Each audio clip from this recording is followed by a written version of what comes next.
This group of 6 rock-hewn churches are all connected by a labyrinth of tunnels and trenches.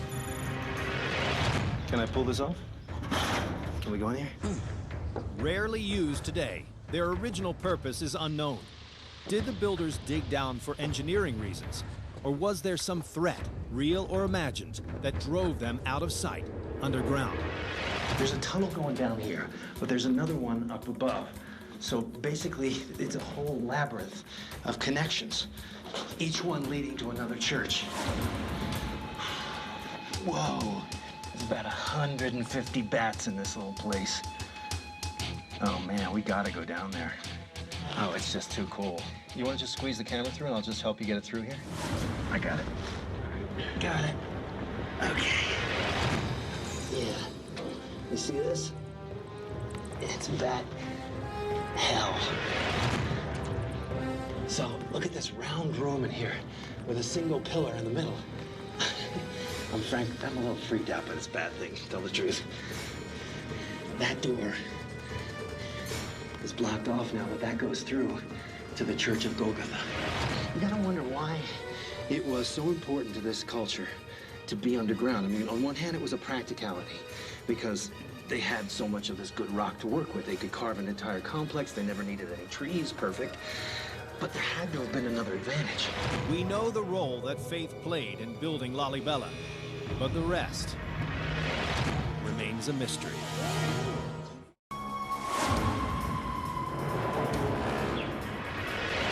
According to legend, 800 years ago, King Lalibela had 11 churches carved out of solid rock here in northern Ethiopia.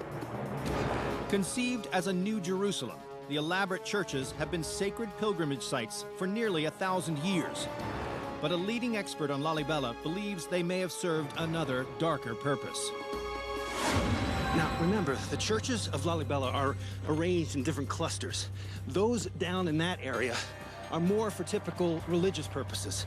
But these over here, closer to us, these look a lot more like fortresses.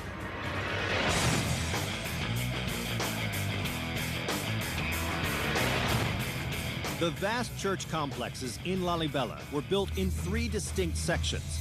The areas I had already seen with Lalibela expert Fukru were clearly designed and built as places of worship.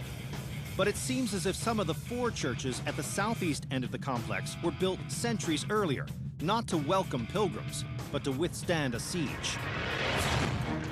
One of the clues is a tunnel system that connects the southeast cluster to the rest of the complex. Look at this tunnel going straight down here. There's a debate whether this is military or not up here, but it sure has the look of it.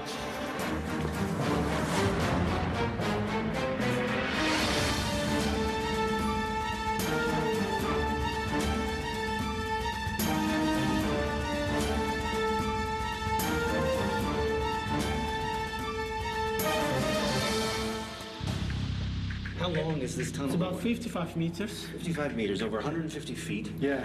And connecting through to here. To this one. Yeah. In ancient times, I mean, these underground passages provided a perfect defense because if you were being attacked, the army attacking you would have to come in single file. So it would break down the attacker to one man at a time. Much easier to defend. The long tunnel system in the southeast cluster leads to the Gabriel and Raphael churches, which are completely surrounded by a hand-carved trench ranging from 15 to over 50 feet deep. So this looks like a defensive wall. I mean, this is carved out, right? And this goes all the way to the other side too. And this waterway here would have been like a moat. Yeah, this is like a moat, or you can say it's like drainage, which flows all the way down. You can...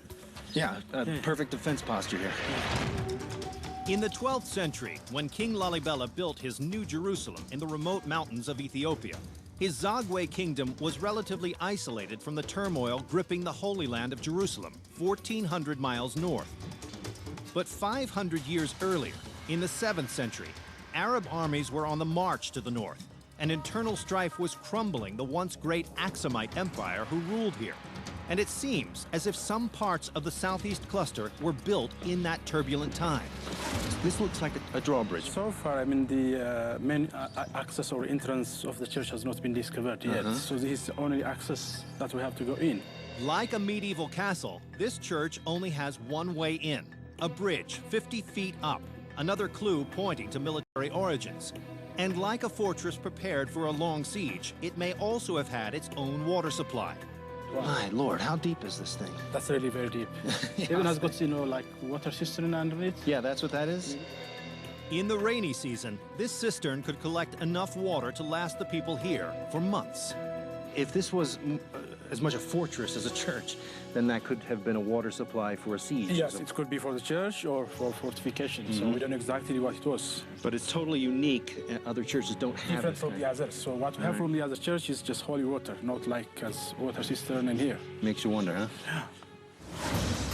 Today, the only access to the cistern is 50 feet below the churches, in one of the numerous water channels that snake through the entire site.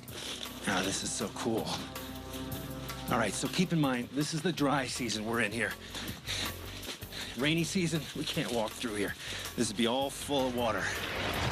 Most of the year, this is an arid region, where water can be more precious than gold. But in the rainy season, sudden storms could wreak havoc with flooding. So building a massive hydro-engineering system that could move floodwaters out while collecting some of the life-giving water made Lalibella's isolated existence possible. The complex collects and stores huge reserves of both rain and artesian spring water. And if the people here were afraid of attack from outsiders or infidels, an enormous reservoir of water would be essential. All right. Wow. Look at this church. Incredible. Now, who knows really what they were using this for? I mean, these could be defensive walls for military use, but this is the cistern. Now, this is completely unique in Lalibela. From what Fukru tells me, this entire floor here is all a cistern space. Beneath it is almost 30 feet across. Check it out.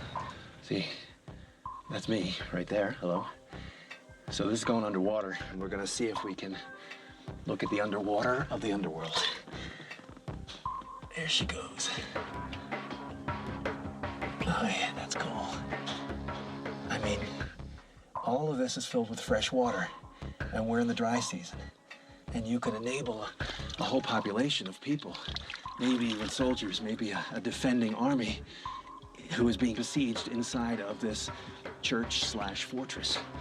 This is the water that would keep them alive.